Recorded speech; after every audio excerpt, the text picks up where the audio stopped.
So I'm pretty sure a lot of people have heard of Carling beer. You got a few different options for Carling beer, and what are they? The ice, the lager, the light. Those seem to be the three that make up Carling. But today, when I was in the beer store, funny enough, a place I don't go to that often for beer, which is weird, but whatever.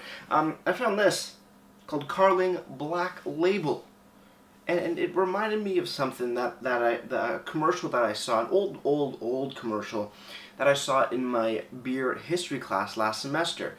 The slogan was Mabel Black Label. And I'm just like, so where does the black label come from? Is it because there's a black, swoosh in the logo?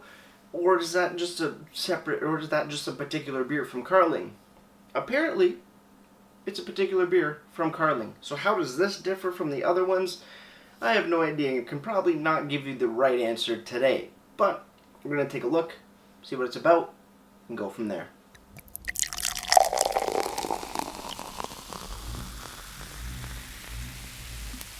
Beer, beer, beer, beer, beer, beer, beer.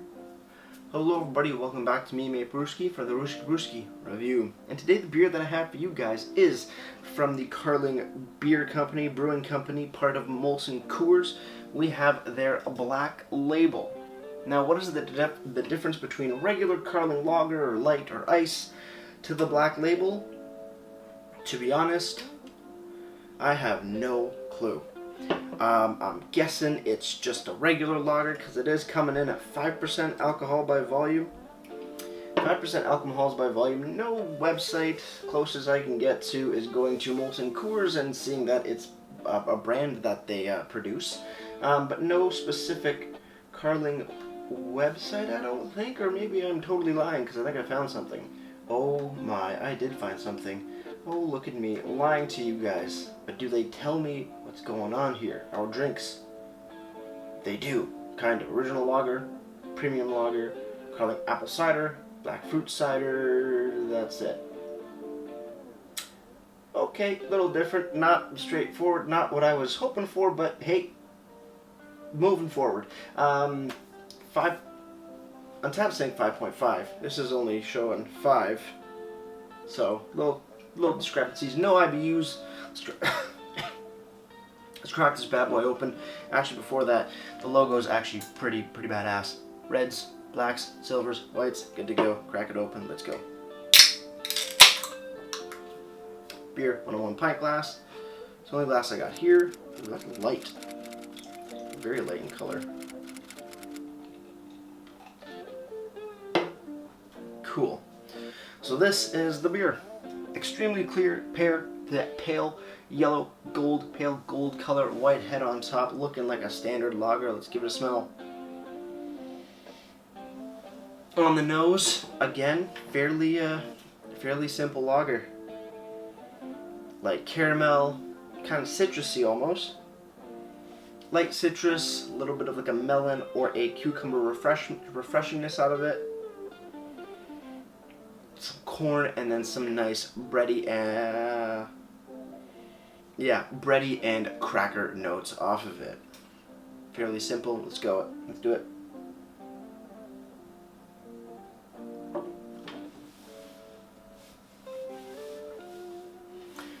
Lightly flavored, nothing offensive, nothing crazy. Typical lager beer. When you think beer, you think lager, you think this. One thing I do have to point out though, it's not overly effervescent or crazy crisp, but one thing it is, as far as lagers go, it is quite smooth. Like that was, now bear with me, maybe one of the most velvety smooth-esque lagers that I've come across. With that said, guys, cheers everybody. Let's keep on drinking.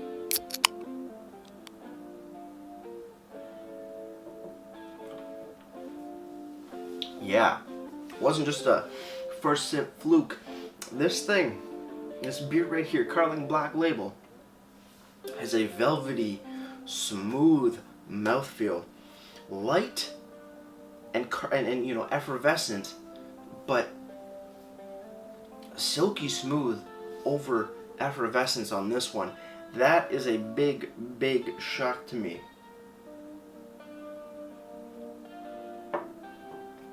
It just glides over the palate. Good flavor, crackery, bready, like caramel, stuff and things like that. Very simple, but the mouthfeel is really where it seems to shine and be quite different from most lagers. I've had a buttload of lagers, and nothing has come close to this smoothness on the lager side of things. Pretty impressed. See what the can has to say.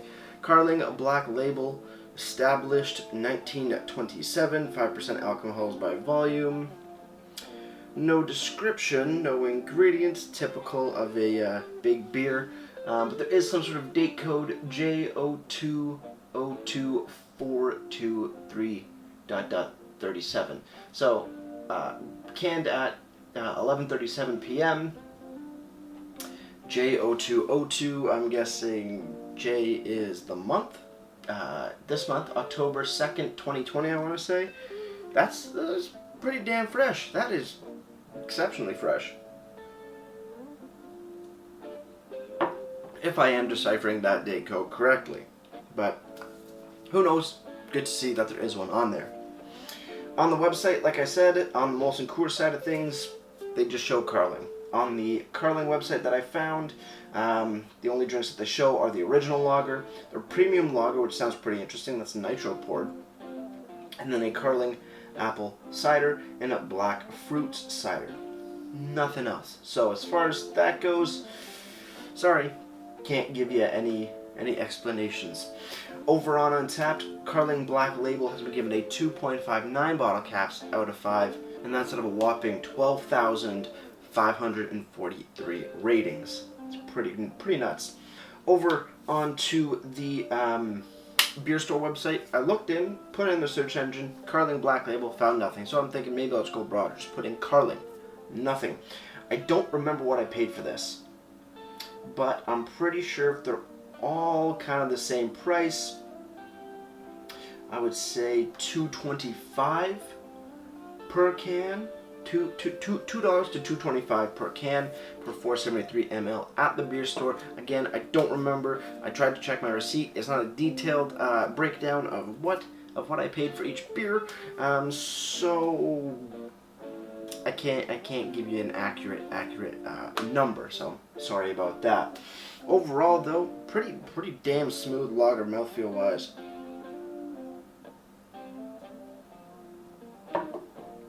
Something I really didn't expect. One thing too about the mouthfeel, sure, I'm going back to that, but that's just really the standout quality about this beer right here. Because the flavor is pretty general. If you've had lagers, you're going to come across very, very similar flavors to this, depending on which lager you get.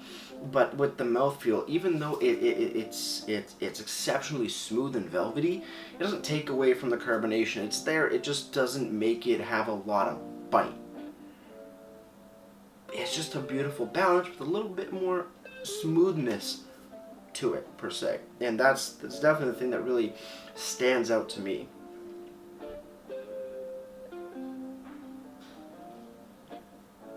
Yeah, fairly fine stuff.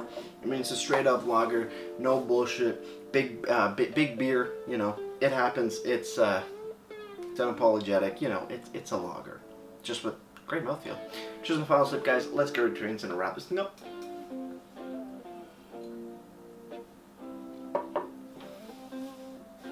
So for being a big beer lager, nothing fancy on the taste side of things, but the mouthfeel is quite exceptional. Deserves a solid 5.7 out of 10 for me. As for presentation, do like the look of the can design. It is a lot more I guess, classy compared to the new Carling labels. I'm not a big fan of them, but this I can definitely get behind.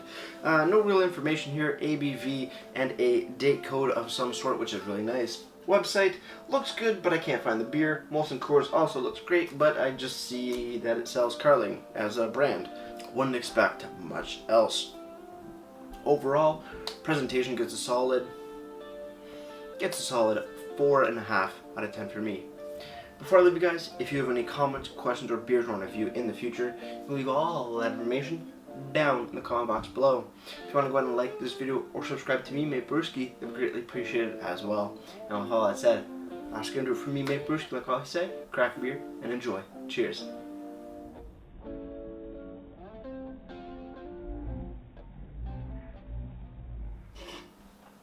A pretty good mass-produced lager with an exceptionally smooth body and mouthfeel.